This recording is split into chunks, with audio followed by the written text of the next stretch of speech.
Welcome back to the channel. My name is Steven. I'm a pharmacist. I own 51 units of real estate. And I had a great question in the comments, which I want to answer is, what was my real estate investing strategy over the past 7 years?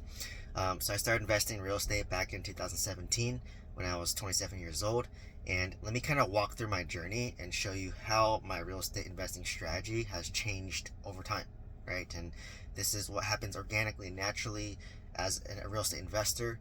How you start and how you end and how it'll be in the future, it's going to vary. So I started off house hacking, right? I live in California, specifically started off in the Bay Area, which is a high cost of living area. So for me, I didn't think about getting into real estate investing, to be honest, at the time. I just wanted to buy a house for myself. And, because I just wanted the dream of home ownership for some reason. That's kind of brainwashed into us at an early age. But I wanted to have a house, but I was single, no kids, no family, no obligations, so it just doesn't make sense for a single guy to live in a 4-bedroom, 2,300 square foot single family home by himself. So I just said, all right, let me house hack this property. And I saw it because that's what my parents used to do when I was younger. Like, we had a 5-bedroom house. We had one spare room that we'd rent out, and I used to do the ads for my parents on like Craigslist. So I kind of knew about it, was aware about it, but I just thought, okay, we'll just continue doing the same thing. So, for example, what I did was I bought the house for $800,000 back in 2017. I know that sounds like a lot of money. I know that sounds crazy, but that's the market in California, right? Because people make more money here, so houses are more expensive here. So they kind of go hand in hand in that aspect. But in any case, I basically bought it, put 10% down, so that's $80,000, and I lived in the master bedroom, and I rented out 3 of the other bedrooms. I posted them on Facebook Marketplace, and rented out for $1,000 each, including utilities, including internet. So that they liked it. It was clean, it was simple, and what that ended up covering was my mortgage, right? So I just paid property tax, insurance. So this is why house hacking is very popular, right? People can do it with a duplex, triplex, fourplex. If you're in a cheaper market, I'm in California, Bay Area, $800,000, right? So I bought that, and I changed jobs, and I house hacked again, right? And I house hacked again after that. So my initial investing strategy was house hacking. Buy a house, 10% down as a primary residence, live in the master bedroom, rent out the other rooms, and after I left the house to house hack another property, a year to 2 years later, I'd rent out the whole house completely. What happened was, because California is it's pretty expensive to buy a house.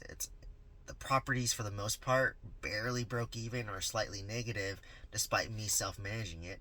Keep in mind, when you have a property manager, you're paying them 7 to 10% of your rent. So if I had to pay a property manager with my California single-family homes, I'd be cash flow negative. Even with self-managing it, I barely broke even, probably a little bit negative if you factor in like reserves, expenses, and maintenance. But I could offset that with my high income W-2, right? Keep in mind, I've been working high income W-2 since 2013. So, initial strategy, house hacking. But what happened was, I started wanting to make more cash flow, because in California it's more appreciation, not much cash flow, right? These houses appreciate very well. I've done very well with these single family homes. I chalk it up to luck, but you don't know unless you buy real estate, right? Like when I bought real estate in 2017, looking back today in 2024, it's a great deal, right? But I bought my primary residence in 2024 this year. I don't know if it's gonna be a good deal or not until 6-7 years later, but good chance, if you have a 7 to 10 year time horizon, it's gonna be a good deal, right? Like, I bought my primary residence in 2024 for $900,000. Today in 2024, in let's say 2034, it's probably gonna be worth more than $900,000, right? That's what happened to my single family homes I bought in 2017. So I know people get frustrated saying that, like, oh, like, you got lucky, you bought in 2017. But in 2017, I was thinking, I wish I bought in 2013, because that was the bottom of the market. Like, in 2013, I could have bought the same house for like maybe $500,000, and now it's $800,000 in 2017, and now fast forward to 2024, it's worth $1.3 million, right? So it in hindsight, it's always 2020, right? So like I don't know if it's a good deal if I buy it today until like 5 years later, at least 5 to 10 years later. But good chance if you're able to hold the property for 5 to 10 years and you look back and maybe rates drop, interest rates drop, it's probably gonna be a good deal, right? So that you cannot control how the market will be, but you can control how long you stay in the market, right? So I know when I buy a property, I'm gonna hold it for at least 7 to 10 years. If I can do that, I know I'm gonna make money on the property, right? If I just buy it for 1 to 2 years and I try to sell it, you might get screwed, right? I know a lot of people bought high during COVID when interest rates were low. They're trying to sell, they're losing money, right? So, but if you hold it for 10 years, most likely you won't lose money. That you can control. Time in the market is what you can control. Key point, right? Anyways, I was house hacking and I wanted some more cash flow and I wanted more privacy, right? Like when you're younger, 20s, easy to house hack, right? Especially if it's a single family home. Um, in California, it's hard to buy, duplex, triplex, fourplex that you can live in one unit, rent out the rest. Not many of those units, right? And they're expensive, right? So I just said, all right, if I want to scale this and I want privacy, I need to learn how to buy real estate in different markets that I've never been in. So that's when I bought my first single family home in Huntsville, Alabama. Bought brand new construction, $270K, 25% down. It rents out for $2,100 a month. It cash flows $800 a month, right? So this one cash flows a bit more, but appreciation not as high, right? I bought this in, I think, early 2021. Fast forward today, I bought for $260K. Now it's probably worth around maybe $340K. So, what is that? $80,000 in equity. All my single family homes in California went up by about $100K a year, right? But not much cash flow, so I want a good balance. After that, I just thought, you know what? This isn't scalable. Like, I have to buy so many of these single family homes, and that's when I pivoted into commercial real estate, specifically apartment complexes. I got a 20 unit, a 26 unit, and a mobile home park, which you guys know my story. I sold my mobile home park at a loss. Have another video about that. Check that video out. Don't want to go into details, but I just thought, all right, once I learned, so remember, let's take a step back. Single family homes. Value, it's either appreciation or cash flow, right? California, single family homes, all appreciation, not much cash flow. Huntsville, Alabama, more cash flow, less appreciation, right? So they kind of balance each other out well.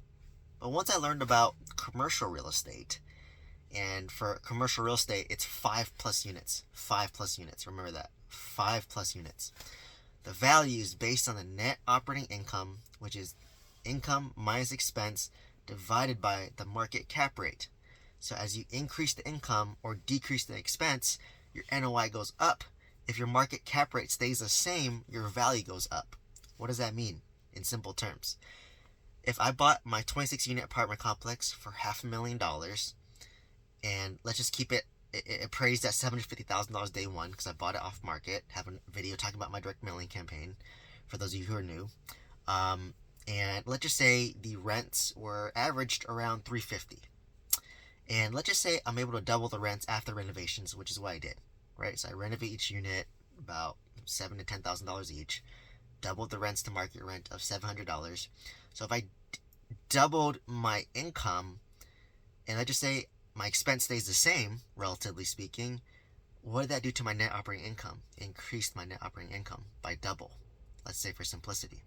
So if I doubled my net operating income by doubling the expense, by doubling the rent, I just doubled the value of this apartment complex. So now it's went from $750,000 initially. I doubled the NOI. It's now worth $1.5 million, right?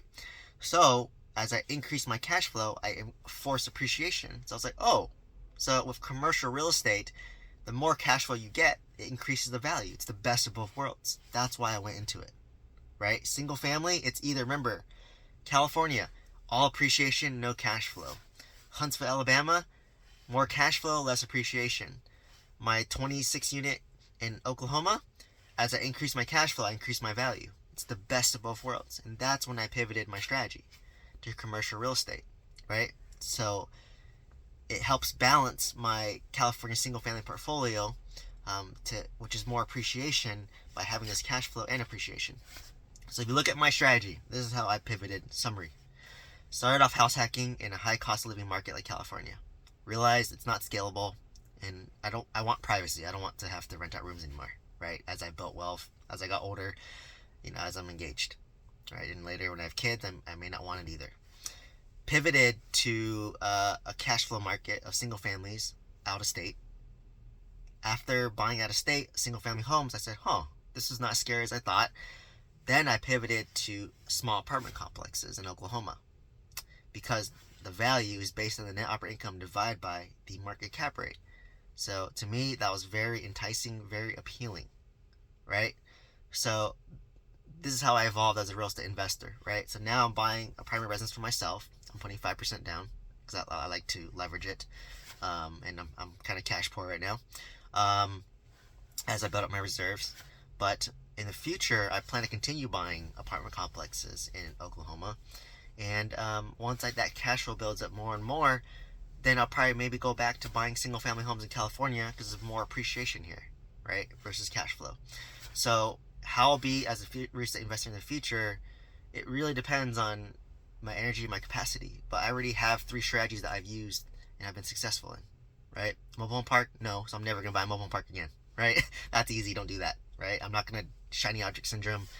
I'm probably not gonna do like short-term rentals, mid-term rentals, industrial. I just do whatever I'm good at already, right? That's my unfair advantage.